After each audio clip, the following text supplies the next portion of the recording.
जय माता दी। ओम नमः शिवाय। चैत्र नवरात्रि की आप सभी भक्तगणों को हार्दिक शुभकामनाएं। माँ दुर्गा की कृपा आप सभी पर सदा सर्वदा बनी रहे। प्रिय भक्तगणों, आज चैत्र माह शुक्ल पक्ष की प्रतिपदा तिथि है और आज से नवरात्रि व्रत का आरंभ हो रहा है। इस बार माँ दुर्गा घोड़े पर सवार होकर आएंगी और हाथी पर सवार होकर प्रस्थान करेंगी, जो अति ही शुभकारी है। ज्योतिष के अनुसार 30 साल बाद 4 दुर्लभ संयोग बन रहे हैं। चैत्र नवरात्रि पर गजकेसरी योग, लक्ष्मी नारायण योग, अमृत सिद्धि योग, सर्वार्थ सिद्धि योग का निर्माण हो रहा है। तो इसीलिए इस महायोग पर नवरात्रि का व्रत करने तथा व्रत कथा को सुनने से स्त्री पुरुषों की सभी प्रकार की मनोकामनाएं पूरी होती हैं। दुख दारिद्र का नाश होता है, घर में सुख समृद्धि का वास होता है, व्यक्ति के सभी रुके कार्य सिद्ध हो जाते हैं। तो आज मैं सुना रही हूँ चैत्र नवरात्रि के प्रथम दिन सुने जाने वाली नवरात्रि व्रत महालय की बड़ी ही दुर्लभ पौराणिक कथा। तो आप सभी भक्तगण इन कथाओं को बड़ी श्रद्धा तथा प्रसन्न चित मन से पूरा अवश्य सुनिएगा। नवरात्रि व्रत कथा के अनुसार एक समय बृहस्पति जी ने ब्रह्मा जी के समक्ष नवरात्रि का महत्व जानने की इच्छा जताई। उन्होंने कहा, इस व्रत का क्या फल है, इससे किस प्रकार किया जाता है, सबसे पहले इस व्रत को किसने किया था, ये सब विस्तार से कहिए। बृहस्पति जी के प्रश्नों का जवाब देते हुए ब्रह्मा जी ने कहा, हे बृहस्पति, प्राणियों के हित की इच्छा से तुमने बहुत ही अच्छा प्रश्न किया है। जो मनुष्यों की मनोरथ पूर्ण करने वाली माँ दुर्गा, महादेव, सूर्य और नारायण का ध्यान करता है, वे धन्य है। यह नवरात्रि व्रत संपूर्ण मनोकामनाओं को पूर्ण करने वाला है। इस व्रत को करने से पुत्र सुख, धन, विद्या और अपार सुख की अनुभूति होती है। इस व्रत को करने से रोग दूर हो जाता है, घर में समृद्धि की वृद्धि होती है, बाज को पुत्र की प्राप्ति होती है, समस्त पापों से छुटकारा मिल जाता है। जो मनुष्य इस नवरात्रि व्रत को नहीं करता, वह अनेक दुखों को भोगता है। यदि व्रत करने वाला मनुष्य सारे दिन का उपवास न कर सके तो एक समय भोजन करे और 10 दिन बांधवों सहित नवरात्र व्रत की कथा का श्रवण करे। हे बृहस्पति, जिसने पहले इस महाव्रत को किया, वह कथा मैं तुम्हें सुनाता हूँ। प्रिय भक्तगणों, आगे ब्रह्मा जी बोले, प्राचीन काल में मनोहर नगर में पीठत नाम का एक अनाथ ब्राह्मण रहता था। वह दुर्गा माँ का भक्त था। उसे संपूर्ण सद्गुणों से युक्त सुमति नाम की एक अत्यंत सुंदर कन्या उत्पन्न हुई। वह कन्या अपने पिता के घर में अपनी सहेलियों के साथ क्रीड़ा करती हुई इस प्रकार बढ़ने लगी, जैसे शुक्ल पक्ष में चंद्रमा की कला बढ़ती है। उसका पिता प्रतिदिन जब दुर्गा जी की पूजा करके होम आदि किया करता था, वह उस समय नियम से वहां उपस्थित रहती और माता दुर्गा की विधिवत पूजा किया करती थी। एक दिन सुमति भगवती के पूजन में उपस्थित नहीं हुई। उसके पिता को पुत्री की ऐसी असावधानी देखकर क्रोध आया और वह पुत्री से कहने लगा, अरे दुष्ट पुत्री, आज तूने भगवती का पूजन नहीं किया, इसी कारण मैं किसी कुष्ठ रोगी दरिद्र मनुष्य के साथ तेरा विवाह करूंगा। पिता की बात सुनकर सुमति को बड़ा दुख हुआ और पिता से कहने लगी, हे पिता, मैं आपकी कन्या हूँ तथा सब तरह आपके अधीन हूँ। जैसी आपकी इच्छा हो वैसा करो, चाहे राजा से, चाहे कुश्ती से, चाहे दरिद्र से, जिसके साथ चाहो मेरा विवाह करना चाहो कर दो, पर होगा वही जो मेरे भाग्य में लिखा है। क्योंकि कर्म करना मनुष्य के अधीन है, पर फल देना ईश्वर के अधीन है।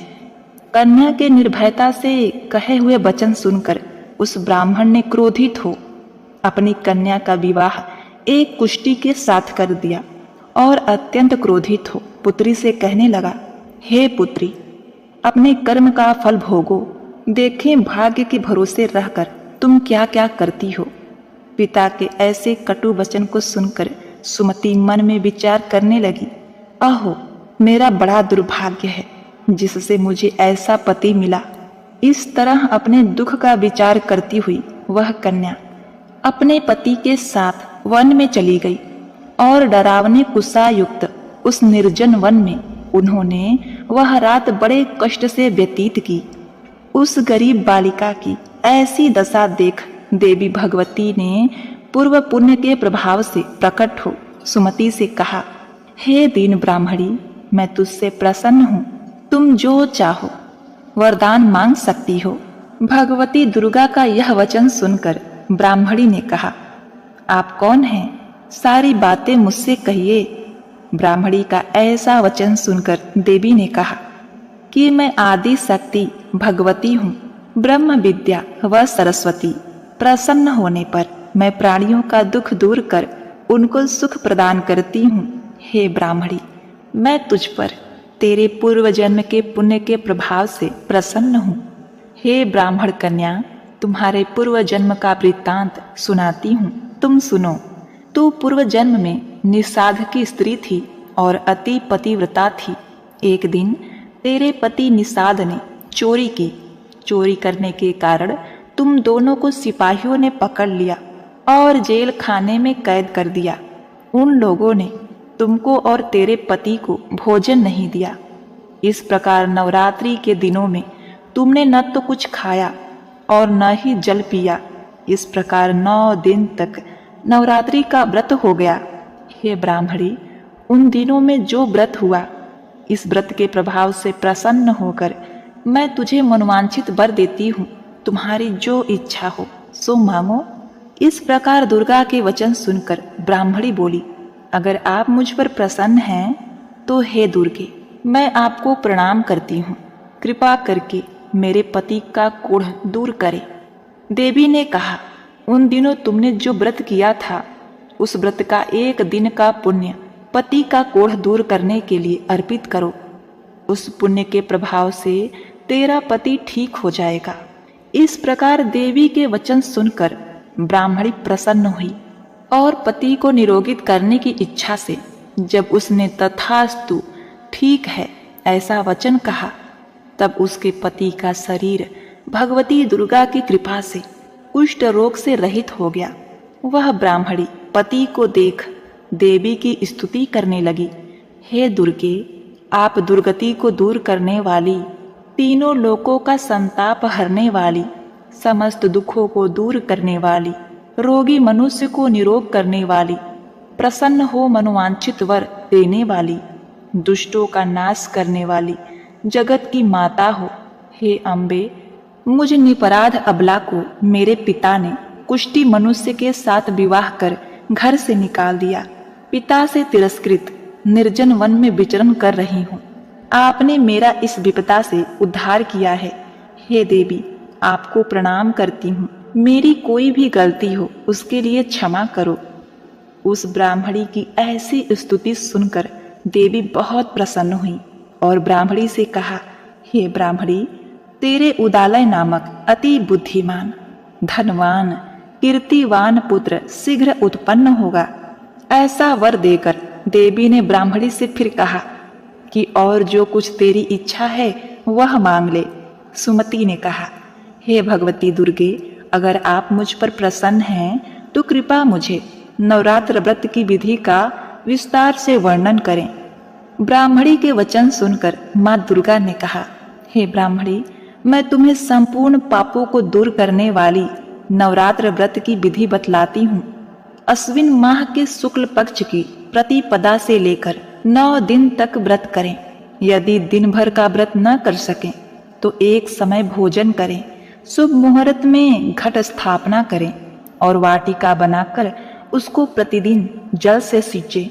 महाकाली, महालक्ष्मी और महासरस्वती की मूर्तियां स्थापित कर उनकी विधि सहित पूजा करें।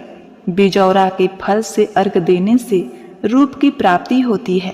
जायफल से अर्घ देने पर कीर्ति, दाख से कार्य की सिद्धि होती है, आंवले से सुख की प्राप्ति और केले से अर्घ देने से आभूषणों की प्राप्ति होती है। इस प्रकार पुष्पों व फूलों से अर्घ देकर व्रत समाप्त होने पर 9वें दिन विधि विधान से हवन करें। खाड़, घी, गेहूं, शहद, जौ, तिल, बिल्वपत्र, नारियल, दाख और कदम जैसी विभिन्न सामग्रियों से हवन करें। आंवले से कीर्ति की और केले से पुत्र की, कमल से राज सम्मान की और दाखों से संपदा की प्राप्ति होती है। खाड़, घी, नारियल, शहद, जौ और तिल तथा फलों से होम करने से मनोवांछित वस्तु की प्राप्ति होती है। व्रत करने वाला मनुष्य इसी विधि विधान से होम कर आचार्य को अनंत नम्रता के साथ प्रणाम करें और यज्ञ की सिद्धि के लिए उन्हें दक्षिणा दे। इस प्रकार बताई गई विधि के अनुसार जो मनुष्य व्रत करता है उसके सभी मनोरथ सिद्ध होते हैं।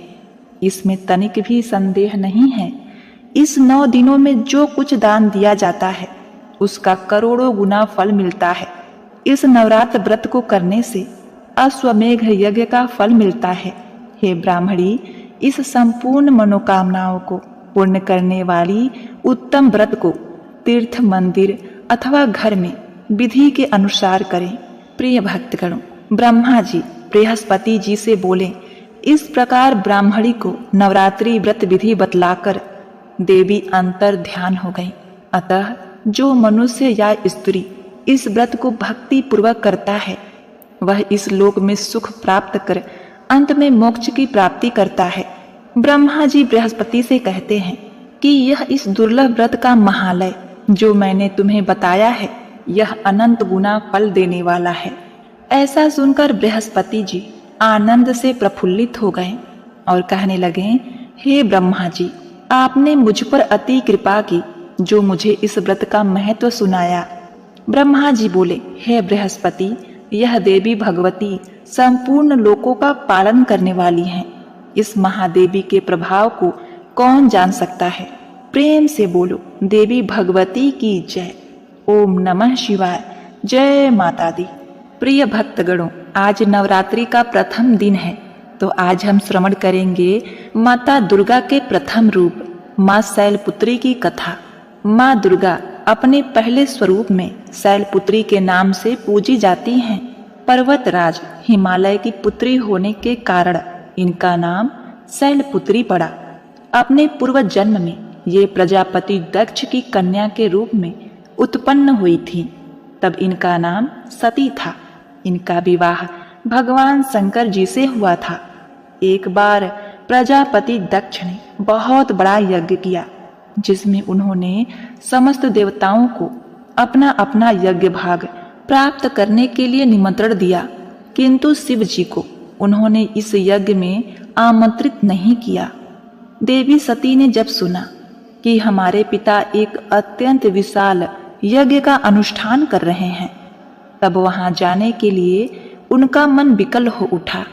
अपनी यह इच्छा उन्होंने भगवान शिव को बताई। भगवान शिव ने कहा, हे प्रिय, हे पार्वती, प्रजापति दक्ष किसी कारणवश हमसे रुष्ट है। अपने यज्ञ में उन्होंने समस्त देवताओं को निमंत्रण दिया है किंतु हमें जानबूझकर नहीं बुलाया है। ऐसी स्थिति में तुम्हारा वहां जाना किसी प्रकार भी श्रेयकर नहीं होगा। भोलेनाथ की इस उपदेश से देवी सती का मन शांत नहीं हुआ। पिता का यज्ञ देखने और वहां जाकर माता बहनों से मिलने की उनकी व्यग्रता किसी प्रकार भी कम ना हो सकी। माता सती के हट को देखकर शिवजी कुछ न कर सके और माता सती पिता के घर पहुंच गई। पिता के घर पहुंचकर देखा कि कोई भी उनसे आदर और प्रेम से बातचीत नहीं कर रहा है। केवल उनकी माता ने ही उन्हें स्नेह से गले लगाया। परिजनों के इस व्यवहार से देवी सती को बहुत दुख हुआ। उन्होंने यह देखा कि वहां भगवान शिव के प्रति तिरस्कार का भाव भरा हुआ है। दक्ष ने उनके प्रति कुछ अपमानजनक शब्द भी कहे। यह सब देखकर माता सती का हृदय ग्लानि और क्रोध से संतप्त हो उठा। उन्होंने सोचा कि परमेश्वर भोलेनाथ जी की बात न मानकर यहाँ आकर मैंने बहुत बड़ी गलती की है। वह अपने पति भगवान शिव के इस अपमान को न सह सकी। उन्होंने अपने इस रूप को तत्काल वहीं योगाग्नि द्वारा जलाकर भस्म कर दिया। वज्रपात के समान इस दारुण दुखद घटना को सुनकर शिवजी क्रुद्ध हो गए। अपने गणों को भेजकर दक्ष के उस यज्ञ का पूर्णतः विध्वंस कर दिया। सती ने योगाग्नि द्वारा अपने शरीर को भस्म कर अगले जन्म में शैलराज हिमवान की पुत्री के रूप में जन्म लिया। वह शैलपुत्री के नाम से विख्यात हुई। पार्वती, हेमवती उन्हीं के नाम हैं। प्रिय भक्तगणों, इस जन्म में भी शैलपुत्री देवी का विवाह भगवान शिव जी से हुआ। कहा जाता है कि नवरात्र के प्रथम दिन यानी प्रतिपदा को जो भी भक्त माँ शैलपुत्री के दर्शन करता है, उनके कथा को सुनता है, तो उनके सारे वैवाहिक जीवन के कष्ट दूर हो जाते हैं। चूंकि माँ शैलपुत्री का वाहन वृषभ है, इसीलिए उन्हें वृषारूढ़ा भी कहा जाता है। उनके बाएं हाथ में कमल और दाएं हाथ में त्रिशूल रहता है। प्रिय भक्तगणों, प्रेम से बोलिए माता शैलपुत्री की जय। जय माँ भवानी। ओम नमः शिवाय। प्रिय भक्तगणों, अब आइए सुनते हैं माता वैष्णो देवी की कथा। हंसाली नामक गांव में माँ वैष्णो देवी के परम भक्त श्रीधर रहा करते थे। वह निसंतान होने से दुखी थे। एक दिन उन्होंने नवरात्रि पूजन के लिए कुमारी कन्याओं को बुलाया। माँ वैष्णो कन्या भेष में उन्हीं के बीच आ बैठी। पूजन के बाद सभी कन्याएं तो चली गईं, पर माँ वैष्णो देवी वहीं रही और श्रीधर से बोली, सबको अपने घर भंडारे का निमंत्रण दे आओ।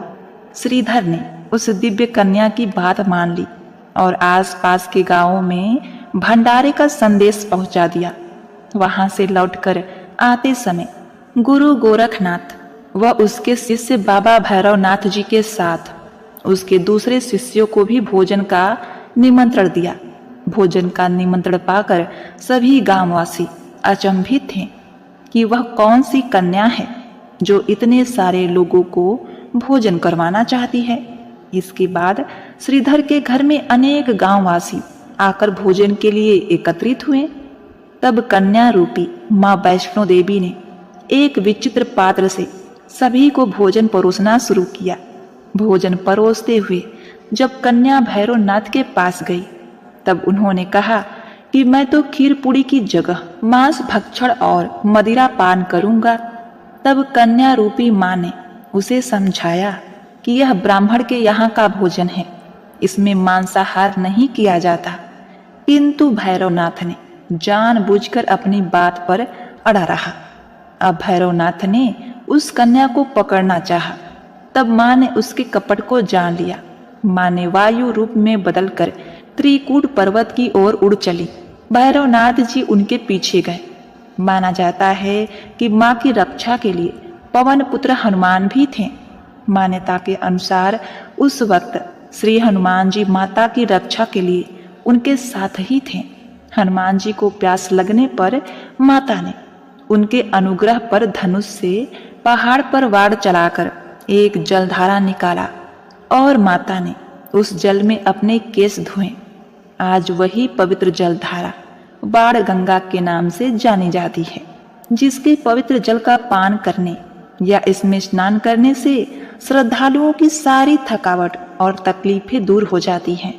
इस दौरान माता ने एक गुफा में प्रवेश कर 9 माह तक तपस्या की। भैरवनाथ जी उनके पीछे वहां तक आ गए। तब एक साधु ने भैरवनाथ जी से कहा, तू जिसे एक कन्या समझ रहा है वह आदि शक्ति जगदम्बा है, इसीलिए उस महाशक्ति का पीछा छोड़ दे। भैरवनाथ ने साधु की बात नहीं मानी।